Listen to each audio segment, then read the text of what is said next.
Hello everyone, welcome back to my channel. तो हमने अपने प्रीवियस क्लास में डिस्कस किया था एल्गोरिथम एंड इट्स कैरेक्टरिस्टिक के बारे में। अगर किसी ने वो वीडियो ना देखा हो तो वीडियो के डिस्क्रिप्शन में जाके वो वीडियो देख सकता है। तो आगे बढ़ने से पहले मैं बोलना चाहूँगा कि अगर किसी ने मेरे चैनल सब्सक्राइब ना किया हो तो सब्सक्राइब कर ले कि मैं और भी ऐसे वीडियो लेके आऊँ तो आपको उस वीडियो का नोटिफिकेशन सबसे पहले मिल जाए। तो गाइस चलो स्टार्ट करते हैं। तो आज की जो टॉपिक हम लोग डिस्कस करने वाले हैं वो है flow chart and pseudo code के बारे में डिस्कस करेंगे कि फ्लो चार्ट क्या होते हैं और स्यूडो कोड क्या होते हैं। तो फर्स्ट डिस्कस करते हैं flow chart. Flow chart flow chart ज़्यादा कुछ नहीं है। जो हमने एल्गोरिथम पढ़ा था। एल्गोरिथम क्या था कि हम लोग किसी भी प्रॉब्लम को सॉल्व करने के जो स्टेप होते हैं कि जो स्टेप्स होते हैं या हम लोग लिखते हैं वही क्या होता है, एल्गोरिथम होते हैं। जस्ट सेम चीज़ क्या है, फ्लो चार्ट है। लेकिन फ्लो चार्ट में क्या होगा, flow chart is a diagrammatic representation of the procedure for solving the problem. ये भी स्टेप ही है लेकिन हम लोग उसी स्टेप को in the form of diagram के फॉर्म में शो करेंगे तो वही क्या है, फ्लो चार्ट है। क्लियर।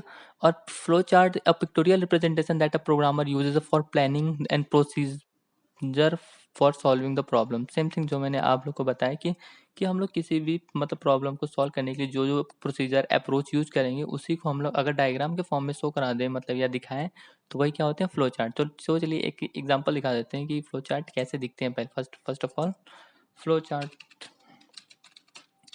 चार्ट एग्जांपल सर्च कर लेते हैं गूगल पे, कुछ भी आपको फ्लो चार्ट तो दिख ही जाएगा। देखिए मैं एक छोटा सा फ्लो चार्ट ले लेता हूँ।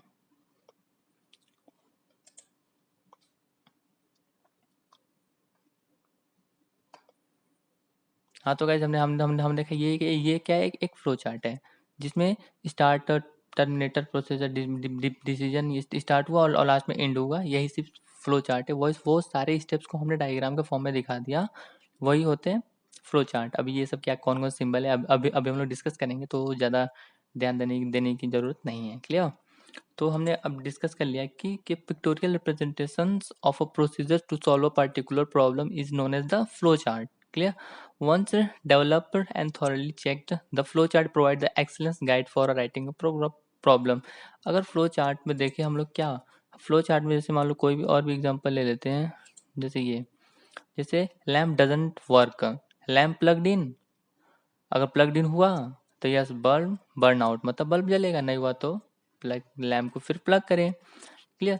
तो बस सिंपल कुछ नहीं, हमें सारा सब कुछ दिख रहा है। लैम्प प्लग्ड इन, अगर यस है तो ये होगा, नो है तो ये होगा। बस सिंपल कितना सब, बस मतलब सारा लॉजिक खुद ही हमें मतलब फ्लो चार्ट हमारा बता दे रहा है। तो इसको मतलब समझ पाना और प्रोग्राम में कन्वर्ट कर पाना बहुत ज़्यादा ईजी है। तो वही चीज़ है, यही है कि once developed and thoroughly checked, अगर हम लोग थोरली पढ़ के भी चेक करेंगे तो हम लोग इसे बहुत ही इजीली समझ पाएंगे। तो इसीलिए इसको बोला जाता है कि ये बिल्कुल excellent guide for writing a program. Clear. अब बात आई अब flow chart illustrate how the program will create and desired output की। वही चीज़ है कि फ्लो चार्ट क्या बताता है कि मतलब जो भी हम लोग कैसे इनपुट को देके और हमें जो आउटपुट मिलेगा वो कैसे मिल रहा है, सारा उनका प्रोसेस, वही चीज़ सारी चीज़ें हमें फ्लो चार्ट की हेल्प से मिलती है या पता चलती है। जो चीज़ हमारा एल्गोरिथम कर रहा था, एल्गोरिथम में फ्लो चार्ट सेम है। बस एल्गोरिथम में हम लोग क्या कर रहे थे, स्टेप वाइज लिखते चले जा रहे थे और उसी स्टेप को अगर हम लोग डायग्राम के फॉर्म में कन्वर्ट करते तो वही चीज़ हो जाता है फ्लो चार्ट। तो पहले डिस्कस कर लेते हैं what are the advantages and disadvantages of the flow chart. अब फ्लो चार्ट यूज कर रहे हैं तो कुछ ना कुछ एडवांटेज होगा, तभी तो यूज कर रहे हैं। एडवांटेज है तो जाहिर सी बात है कुछ ना कुछ डिसएडवांटेजेस भी होंगे। Clear. A graphical representation of algorithm in the flow chart clearly show how control structure operates. Control structure operates की कंट्रोल कहाँ पे कहाँ जा रहा है, अगर यस है तो यहाँ पे जा रहा है, नो है तो यहाँ पे चला जा रहा है। मतलब सारा का सारा ये मतलब कंट्रोल स्ट्रक्चर किस ये बहुत इजीली मेंशन होता है। तो इस उसका एक क्या है, मोस्ट इम्पॉर्टेंट थिंग्स है। और इसमें क्या start and stop symbol are clearly indicated. जैसे हमारे की ये स्टार्ट है, ये क्या हुआ, स्टॉप है। इजी टू अंडरस्टैंड, बहुत इजीली हम लोग इसे अंडरस्टैंड कर सकते हैं। ये तो बात हुई एडवांटेजेस की। अब डिस्कस कर लेते हैं कि what are the disadvantages of the flow chart. Flow chart ये है कि complex flow chart sometimes lead to confusion. जैसे मान लो हमने फ्लो चार्ट बना दिया और हमारा लॉजिक मान लो बहुत बड़ा हुआ और क्या हुआ, मतलब फ्लो चार्ट तो बन गया। अब फ्लो चार्ट हम लोग देखेंगे तो मतलब एक कुछ ना कुछ टाइम के लिए कंफ्यूजन क्रिएट हो जाएगा, यार ये तो पता नहीं क्या क्या जा रहा है, हमें कुछ समझ नहीं आ पा रहा। मैं आपको जैसे दिखा दे रहा हूँ एक फ्लो चार्ट एग्जाम्पल। जैसे ये तब भी ठीक है, लेकिन एक मतलब देखेंगे तो थोड़ा बहुत कंफ्यूजन क्रिएट हो जाएगा ना यार, ये स्टार्ट यहाँ हुआ, पता नहीं क्या क्या हो रहा है, कि यहाँ तो एंड हो रहा है। एक एक लिटिल लिटिल अमाउंट मतलब एक कंफ्यूजन क्रिएट हुआ। ठीक है, तो वही चीज़ क्या है, एक डिसएडवांटेज है। और कि मान लो हमारा जो प्रोग्राम है वो बहुत बड़ा प्रोग्राम है, बिल्कुल कॉम्प्लेक्स प्रॉब्लम। जैसे मैं आपको कोई एग्जांपल दिखा देता हूँ कि बहुत बड़ा, बहुत बड़ा तो दिख नहीं रहा है कोई हमको। चेक कर लेते हैं, जैसे ये देख लेते हैं कितना बड़ा है। हाँ देख लो, ये कुछ ज़्यादा बड़ा है। तो ये देखिए हमारा प्रोग्राम क्या बहुत ज़्यादा बड़ा है। आई होप ये सबको विजिबल हो, यार पता नहीं विजिबल है कि नहीं है। बस इतना जान जाओ कि मतलब जो प्रोग्राम हमारा अगर मान लो बहुत बड़ा है, और अगर उसका हम लोग फ्लो चार्ट बना दे तो ऐसा लगेगा कि हमने क्या मतलब थाली में पकवान रख दिया, हमें कुछ समझ नहीं आएगा कि हम खाऊं क्या। तो वैसी चीज़ें है सारी एल्गोरिथम के साथ, कि अगर बहुत ज़्यादा बड़ा प्रोग्राम है, अगर हम लोग उसका ये बना दे फ्लो चार्ट, तो मतलब उसे समझना मतलब बहुत इजी नहीं होगा। क्यों क्यों इजी नहीं होगा यार, इसमें इतनी इसके कनेक्शन नहीं है, खुद ही नहीं समझ पाएंगे यार इस टाइम कहाँ जा रहा है, कहाँ कैसे हो रहा है, मतलब कनेक्टिविटी हम लोग समझ नहीं पाएंगे। तो ये भी उसकी एक मेजर डिसएडवांटेजेस है। अब मैंने बात की थी कि वो सिंबल्स क्या क्या होते हैं, जो सिंबल्स यहाँ फ्लो चार्ट में तमाम बहुत यूज किए जा रहे हैं। कुछ सर्कल है, कुछ रेक्टेंगल है, कुछ क्या है, कुछ क्या है। तो चलिए तो डिस्कस कर लेते हैं वो सिंबल का मतलब क्या होता है। जो फ्लो चार्ट में ये हमारे ये जो ओवल शेप का मतलब यूज किए जाते हैं, ये क्या है, स्टार्ट और स्टॉप के लिए यूज किए जाते हैं। और ये रेक्टेंगल प्रोसेस कि हमारे प्रोग्राम में कहाँ कहाँ मतलब प्रोसेस करना है, वो सारी चीज़ें इस बॉक्स में लिखते हैं। और जैसे ये मतलब आ गया पैरेललोग्राम, अब इसमें क्या लेंगे, input and output. Input user से लेंगे या आउटपुट अगर अगर रिप्रेजेंट कराना हो तो हमें इस बॉक्स में लिखना पड़ेगा। और ये जो डायमंड शेप है, इसमें हम लोग डिसीजन मेकिंग की, जैसे यहाँ पे आप लोग को सबसे पहले मैंने दिखाया था, एक बार और दिखा देते हैं। जैसे ये स्टार्ट हुआ, लुक फॉर द आइटम, अब डिड यू फाइंड इट, क्या तुमने फाइंड किया। देखो यहाँ पे डिसीजन है, यस और नो में कंडीशन आ रहा है, यस तो स्टॉप हो जाएगा, नो हुआ तो फिर से वो देखेगा।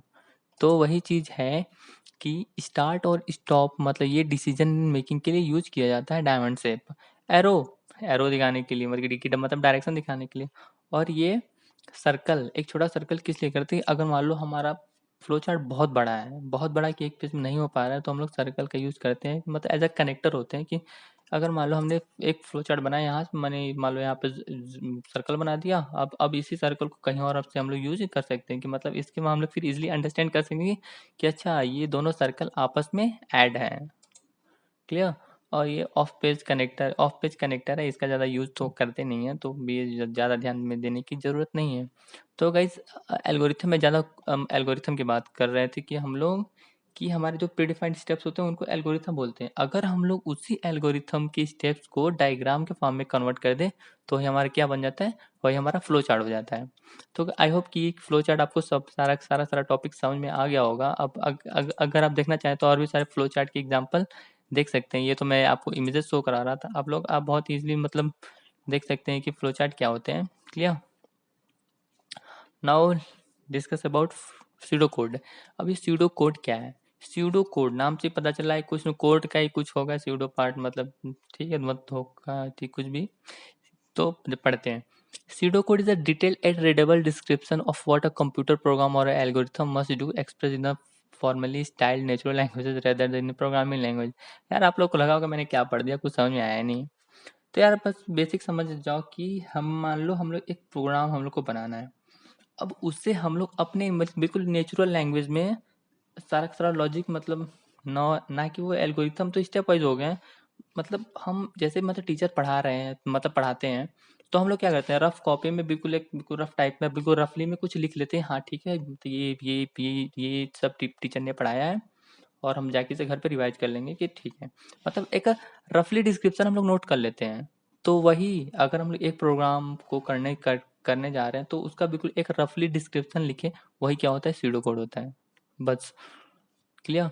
It is use for creating an outline for a rough draft of a program, कि वो प्रोग्राम कैसे होगा उसका बिल्कुल एक रफ डिस्क्रिप्शन हमें मिल जाता है। वही उसी चीज को बोला जाता है pseudo code. It summarise the program flows but excludes underlying details. ठीक है। अब एडवांटेजेस के बारे में डिस्कस कर लेते हैं। What are the advantages of the pseudo code. Converting a pseudo code to a programming language is much easier. यार हम लोग खुद उसे अपने लैंग्वेज में लिखे हैं कि हम लोग समझ सके, तो उसे प्रोग्रामिंग मतलब उसे फिर प्रोग्रामिंग लैंग्वेज में मतलब प्रोग्राम बनाने में ज़्यादा प्रॉब्लम तो नहीं होनी चाहिए। It is easier to modify. Simple pseudo code है तो हम लोग इजीली मॉडिफाई कर सकते हैं। सिंपल इसके मतलब सीडो कोड लिखने के लिए कुछ आना आना जाने की ज़रूरत नहीं है, हम लोग बहुत इजीली इसे राइट भी कर सकते हैं। क्लियर। अब डिसएडवांटेजेस क्या होंगे इसमें? डिसएडवांटेजेस ये होंगी कि मान लो मैंने अपने लैंग्वेज में सीडो कोड लिखा है, अगर मैं वही वही सेम कॉपी या सेम सीडो कोड अपने फ्रेंड को दे दूं, तो उसके साथ क्या होगा कि वो तो मैंने अपने तरफ से लिखा है ना, लेकिन वो खुद ये चीज़ नहीं समझ पाएगा कि मैं लिखा क्या हूँ। तो मतलब लिटिल बिट एक कन्फ्यूजन या मतलब डिफिकल्टी प्रॉब्लम फेस होती है कि दोनों के बीच मतलब क्या हम लोग ने लिखा है, तो वही सारी चीज़ों को समझने में। क्लियर। जैसे communication problem occur during lack of the standardisation और ग्राफिक, और इसमें हमें कोई ग्राफिक का रिप्रेजेंटेशन नहीं मिल पाता है। क्यों यार? सीडो कोड है सिंपल, हम लोग पॉइंट वाइज में कुछ कुछ भी लिख लो, वही होता है pseudo code. For beginners it is more difficult to follow the logic of the pseudo code. जैसे मान लो कोई भी स्टूडेंट अगर प्रोग्रामिंग में बिगनर हो और अगर उसको हम लोग सीडो कोड दे दिया जाए, तो क्या हो गया यार, उसे तो समझ नहीं आएगा ये सीडो कोड है क्या, ये किस बला का नाम है। तो वो मतलब कि ज़्यादा समझ नहीं पाएगा, मतलब उसको बहुत ज़्यादा डिफिकल्टी होगी ये सीडो कोड और एल्गोरिथम फ्लो चार्ट में कंपेयर करने में कि आखिर ये सब चीज़ें से है क्या। तो इसलिए उनको फास्ट फॉरवर्ड पहले एल्गोरिथम बताता है, then flow chart, then after that वो सीडो कोड खुद ही लिखना सीख जाते हैं, उनको सिखाने की जरूरत नहीं पड़ती, क्योंकि टीचर पढ़ाते जाएंगे तो मतलब एज अ रफली डिस्क्रिप्शन नोट करते जाएंगे, वही सारी चीज़ों को बोलते हैं सीडो कोड। बस गाइस, बस आज के लिए इतना ही था। अगर किसी को कोई भी प्रॉब्लम हो तो वो मुझसे कमेंट में पूछ सकता है। तो हमने आज डिस्कस किया कि what are the flow chart and pseudo code क्या होते हैं, वही रफली डिस्क्रिप्शन को हम लोग बोलते हैं सीडो कोड। क्लियर। अगर गाइज आपको वीडियो में कोई भी प्रॉब्लम हो तो आप लोग मुझसे पूछ सकते हैं। तो आज के लिए बस इतना ही, मिलते हैं अपने नेक्स्ट वीडियो में, तब तक के लिए थैंक यू।